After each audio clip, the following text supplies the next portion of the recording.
Good morning. We are live on the Falcons Podcast. We're live on YouTube, but we want to be live on Atlanta Falcons fans on All Falcons and Scott Kennedy Sports. So let's bring those in as well real quick, and then we'll get started. 3, 2, 1, and we should be good to go.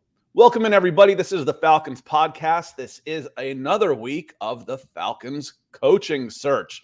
One of the big differences this week is I've got my co-host back, Nick Kendall over here. Proud Papa, had his baby on January 4th and is already back here working with us. What's really changed, though, since, in the last 2 weeks? Nick's a dad. The entirety of NFL has lost its mind. 8 coaching changes, maybe 9 before the day is over. Nick Saban's out. Michigan wins a national title outright for the first time, I think, in my lifetime, and I'm old. It's been a crazy few days here, Nick. What happened? We've missed you.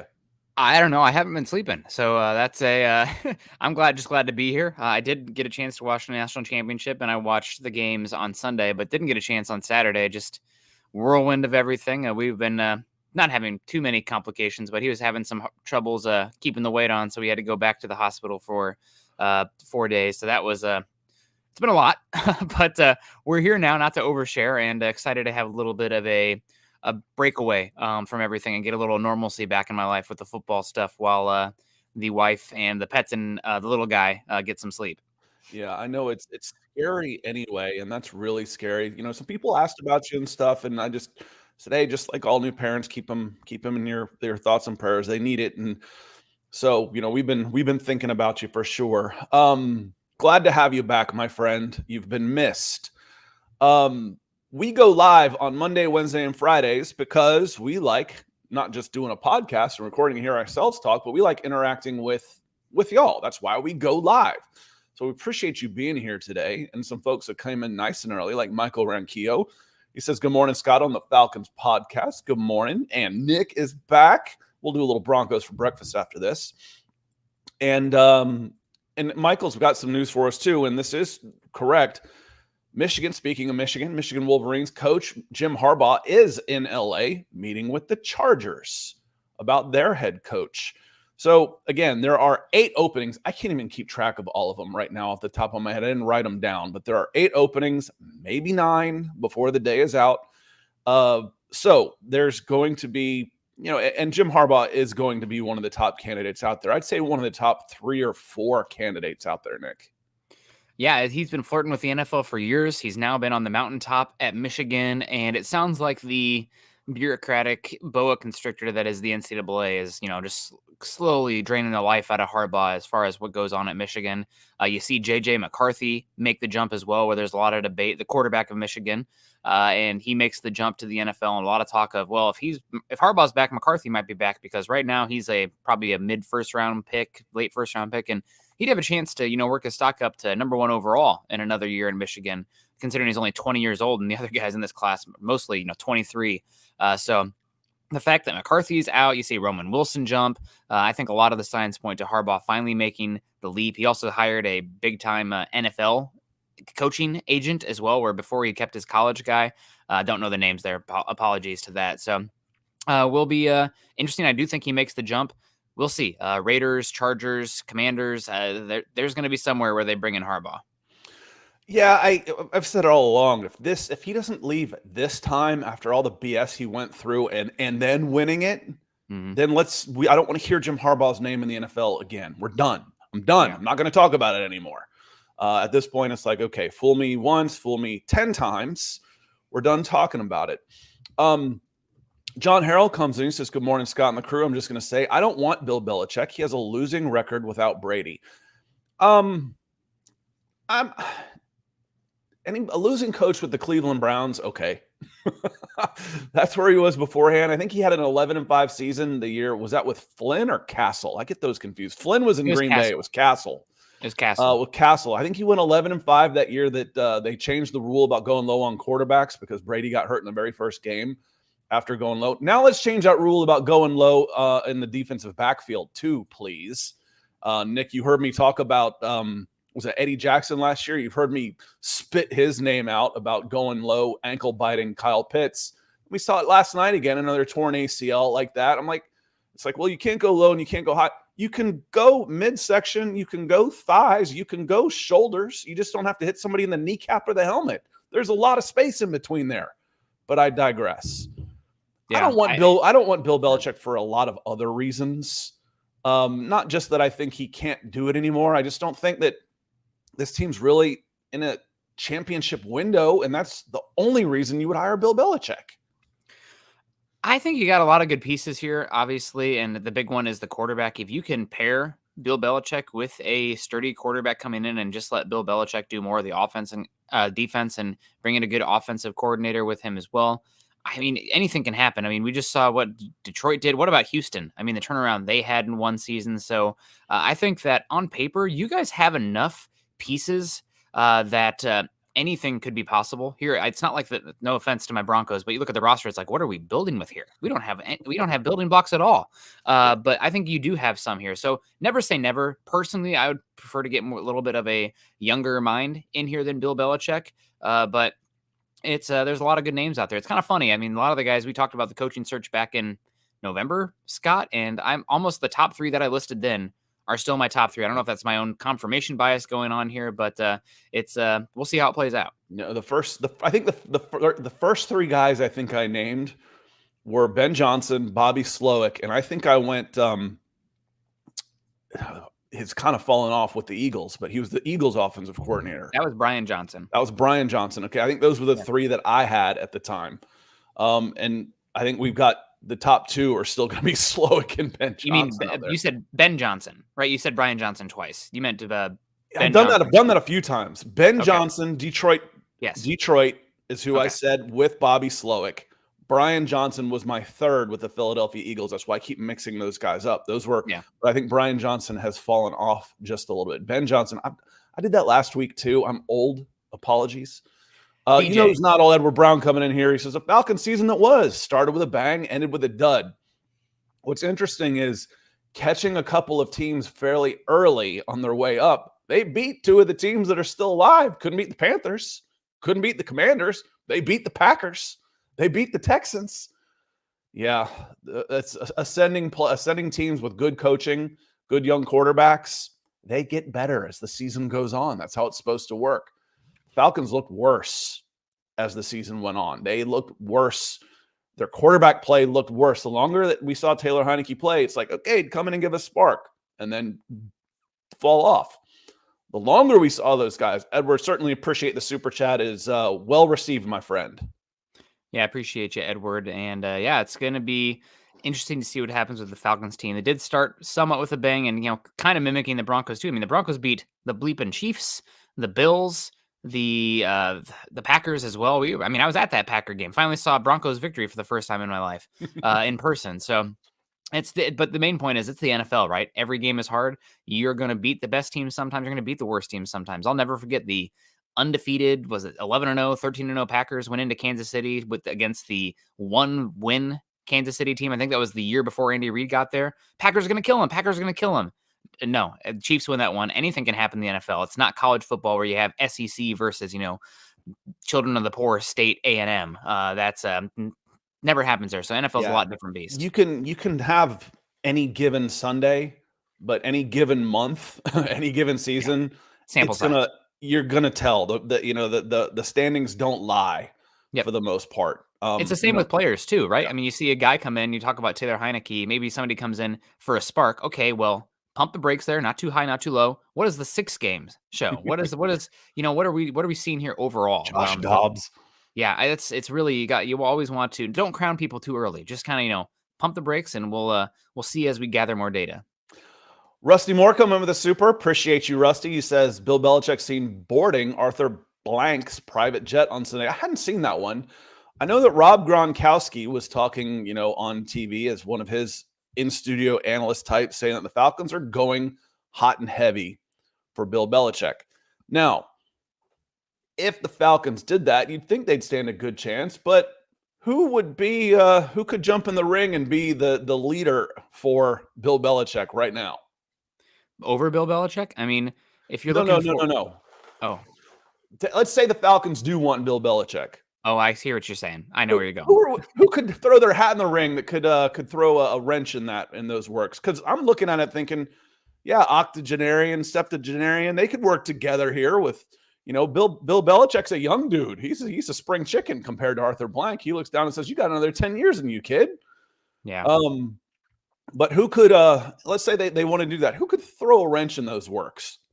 I think I know where you're setting me up here. I appreciate it. I need it with the lack of sleep that I've been getting. But the Dallas Cowboys, obviously, we saw everybody on TV yesterday, Jerry Jones beside himself, and rightfully so, getting eviscerated by the Packers. I don't think I've seen I'm glad that, thank God for the Rams versus Lions game last night, because clunkers of a playoff super wild card weekend as we saw so far. And that Packers at Cowboys game, absolutely shocking. Dan Quinn, take his name out of the head coaching search. What the heck is going on there? I talk about trusting the broader sample size, but they've been trending down the second half of the season.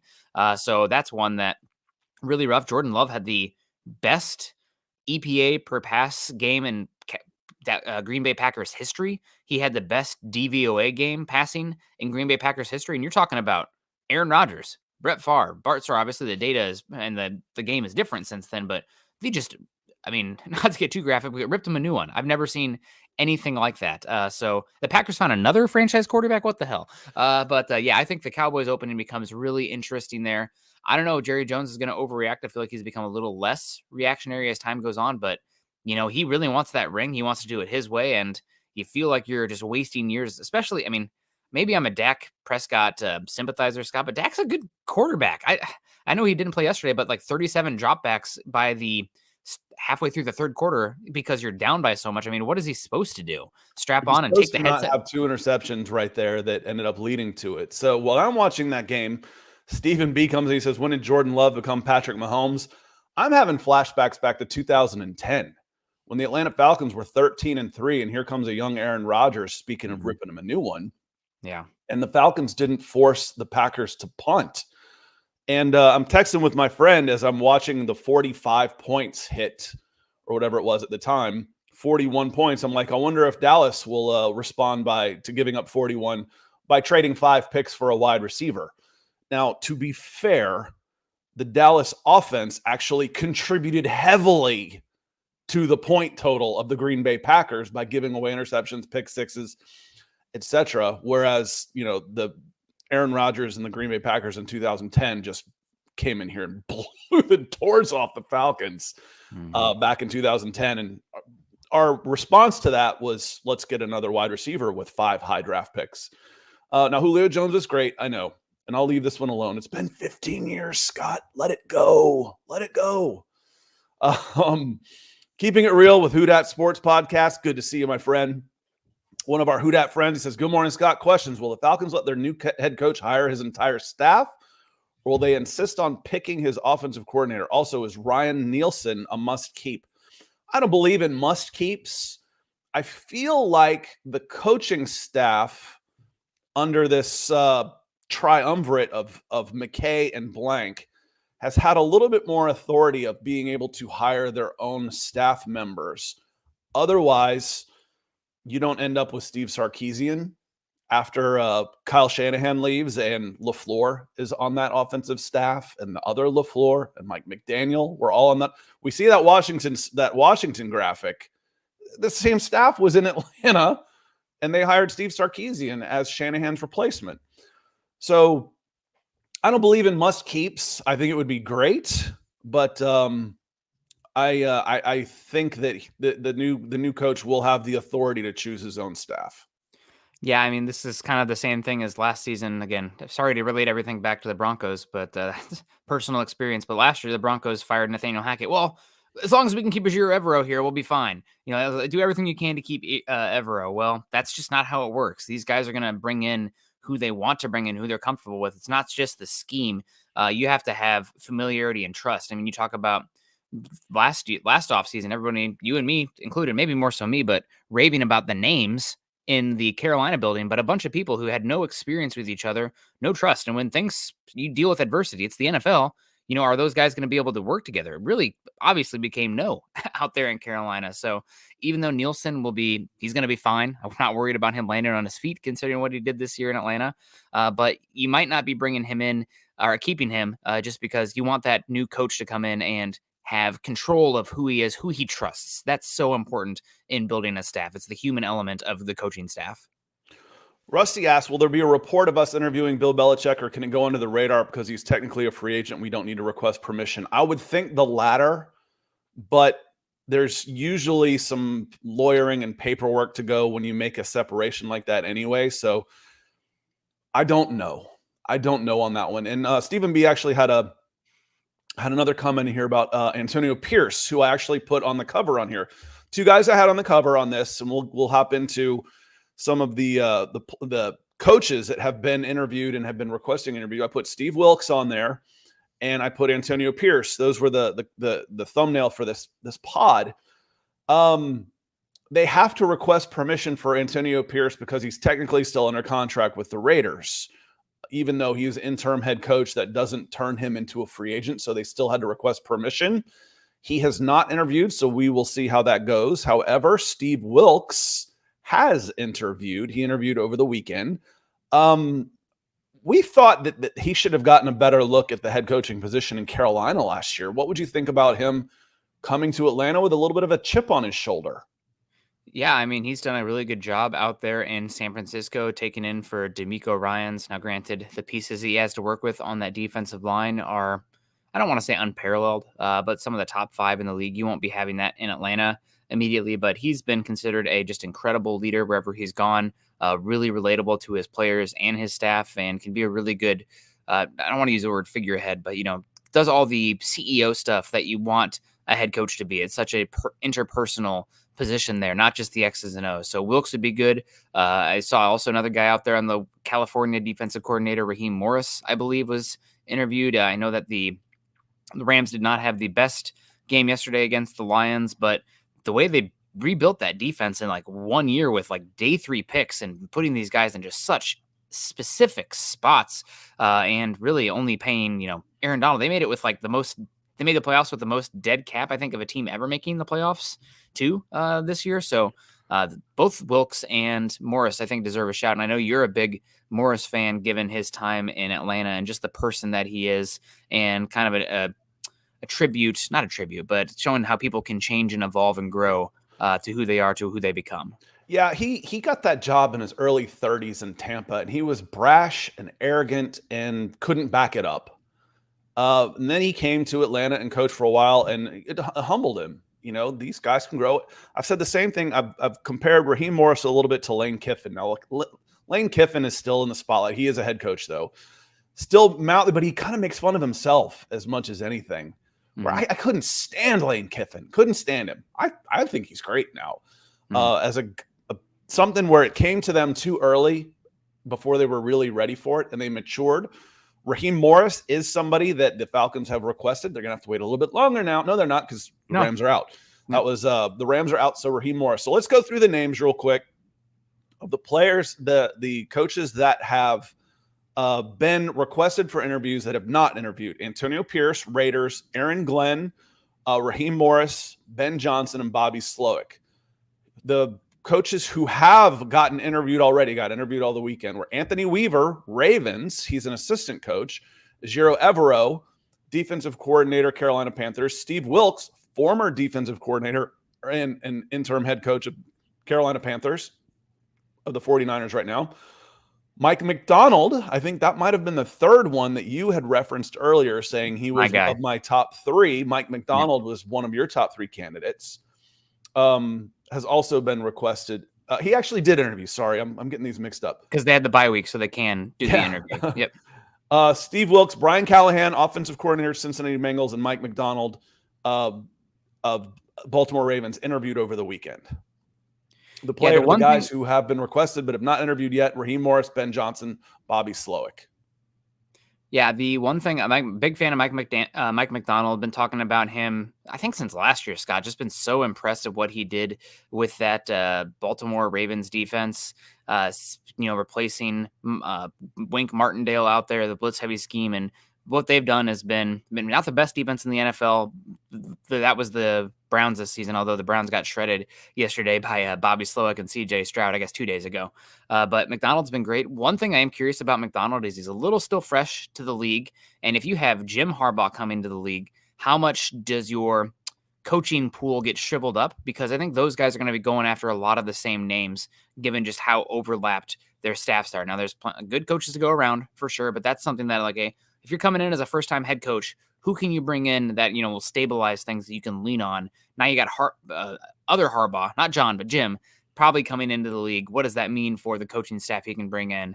I don't know. It's all those things that it's really hard for us to say from where we're at, because we can judge the product on the field, but we're not in there. We can't tell you who's, really great engaging the players or drawing up the best, we're doing the best coaching. A lot of times it's more so the players than the coaches, I believe, at this level. But it's he'd be great. He's a really fascinating mind. What they've done with pressures up front there and just getting different pieces. Love McDonald, love Slowick, and love Johnson. You're gonna have to wait on all those guys to make an official announcement, though, as they're all heading to the divisional round.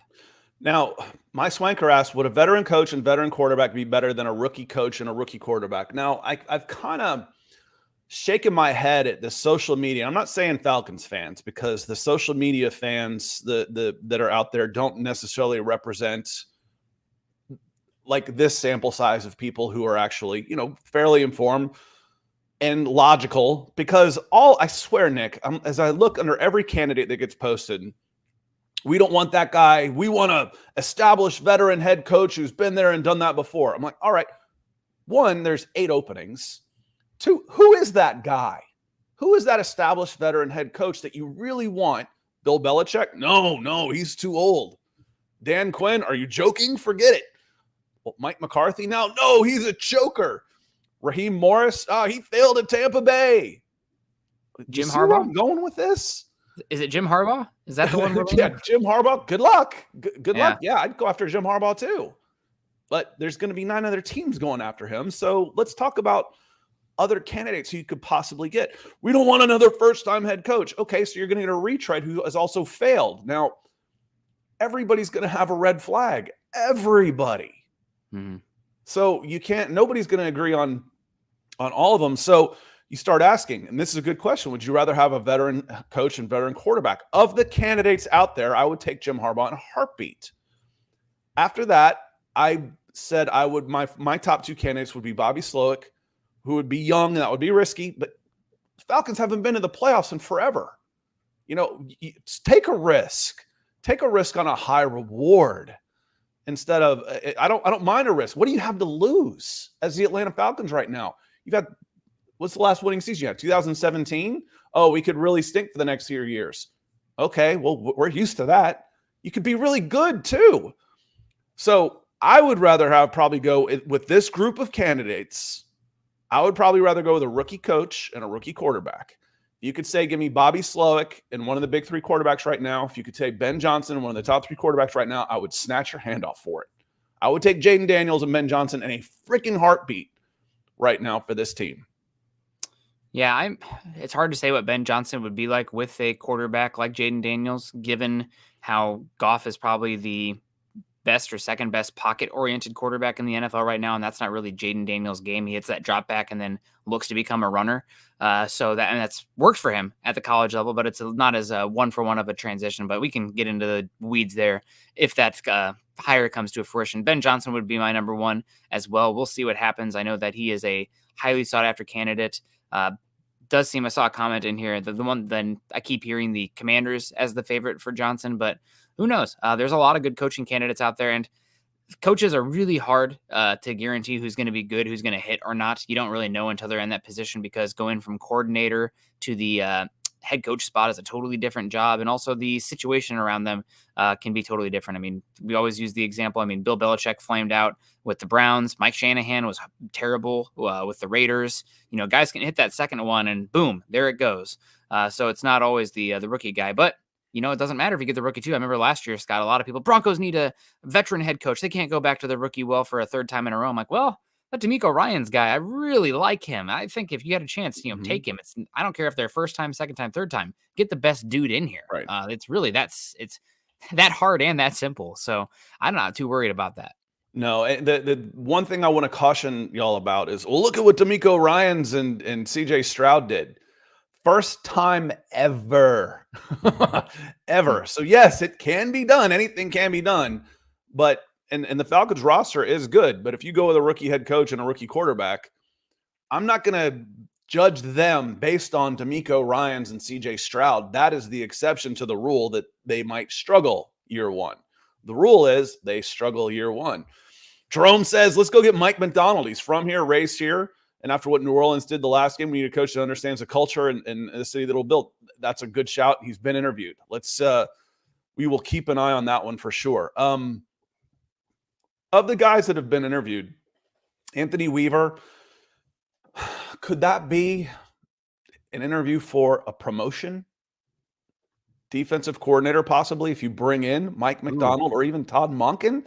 They haven't requested an interview for him, which I thought's a little strange if you're going to go interview half the staff at Baltimore. But that seems like a bit of a stretch to say jump from position coach to head coach when you're also interviewing basically his boss and the defensive coordinator. You're absolutely right. It's about getting in the potential of bringing somebody in. Are you comfortable with them? If you can pair that with a Mike McDonald or just in general, just bringing in another defensive coordinator candidate here. So teams do this all the time, interviewing guys like a year early, seeing what makes them tick and bringing them in. So I think that's a good call. It's definitely from defensive line to head coach, not very likely, but defensive line to defense coordinator, heck yeah. Chris Walker coming in. Always good to see you, Chris. Chris is one of the OGs on the Falcons show. I think he might have even been on the very first Forging the Falcons episode. So shout out to you, Chris. Hope you're doing well.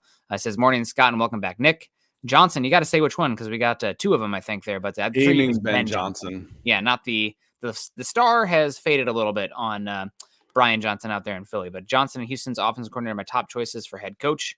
I know everybody wants the offensive-minded guy. I am still a huge fan of Mike McDonald. I think when we did that show, Scott, my top three were Slowick, McDonald, and Ben Johnson, and I'm still there with all three of those guys. Although if Harbaugh's available, especially with where the roster is at right now, I wouldn't be totally against that, especially you're actually in range for J.J. McCarthy. So that'll be interesting. And we got Steve coming in too saying, welcome back, Nick. Congrats. Hi, Scott. Yeah, I love the grandpa dad picture. My parents come out here in a few weeks still. We got the mother-in-law in town. Thank God. Otherwise, I don't know what had happened with my pets when we were back in the hospital. But yeah, it's going to be interesting to see what happens at the head coaching spot. And shout out to you, Steve. Good to see Grandpa Kennedy there. Also, Tim Taylor coming in saying it's all a smokescreen. Everything's a smokescreen. No, trust nobody. Arthur Blank isn't interested in any of the coaches. I believe his mind is already made up about Bill Belichick. I think I mostly agree with you, Tim.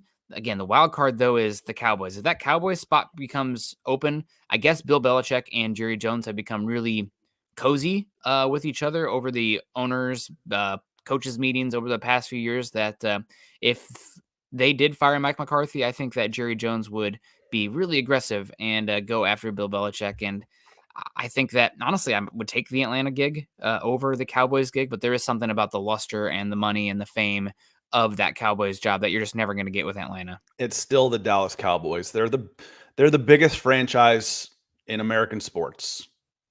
More than the Yankees? More than the Yankees. Yep. Wow. Yeah, it's Dallas Cowboys and then Yankees after that. And I say, with Dak Prescott, it's the quarterback of the Dallas Cowboys is the highest profiled position in American sports. Now, you can have somebody that can rise above that individually, but as far as what position automatically comes with the most scrutiny, you'd say, oh, shortstop, Yankees, catcher, whatever. It's quarterback, Dallas Cowboys. Mm-hmm. Ryan agrees. He says the Cowboys look like the Falcons in 2010. Yes, they did. Redshaw asked something about Bill Belichick bringing in a staff. Who might that be? Other than Josh McDaniels, man, I don't know. I don't think he'd have trouble getting guys to come work for him. I mean, not that you offer somebody a promotion. They usually want to take a promotion in the NFL.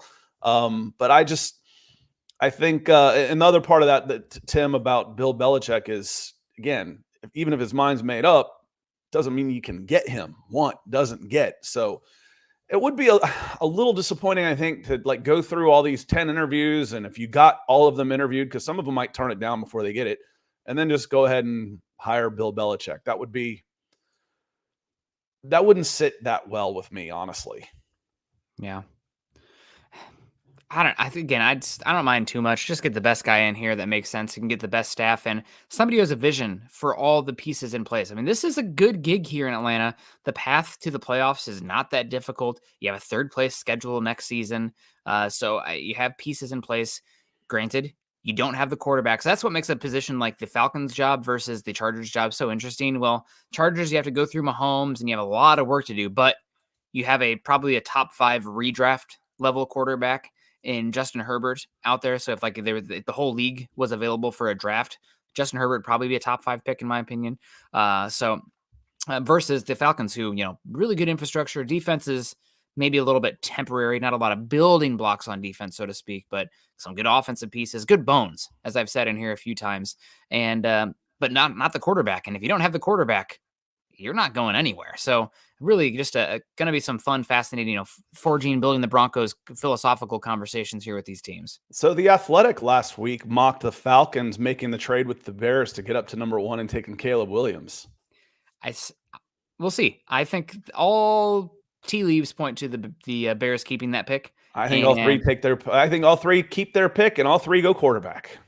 Then you are watching everybody else dance, and you are sitting there, the Falcons, sad that you won as many games as you did, and sitting here trying to convince yourself that Penix, Nix, or McCarthy are worth the pick, when really I would not feel great about any of them personally right now in the top 10. But it's tough. Stephen B said, where would you, if you were doing a draft, where would you have Jordan Love, Pat Mahomes, Lamar Jackson, and Josh Allen rank in this year's draft? They would be behind the two quarterbacks. They'd still be behind Drake May and Caleb Williams.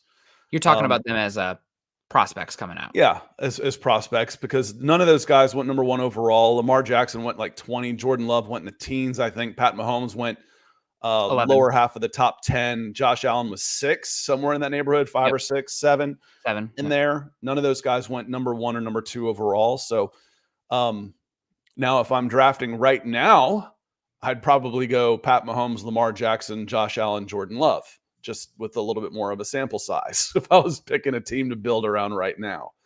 I would probably flip Allen and Jackson, but that's just me. I think what Allen does, both those guys, I don't want to argue elites, right? Yeah. I'd go Lamar over Josh Allen.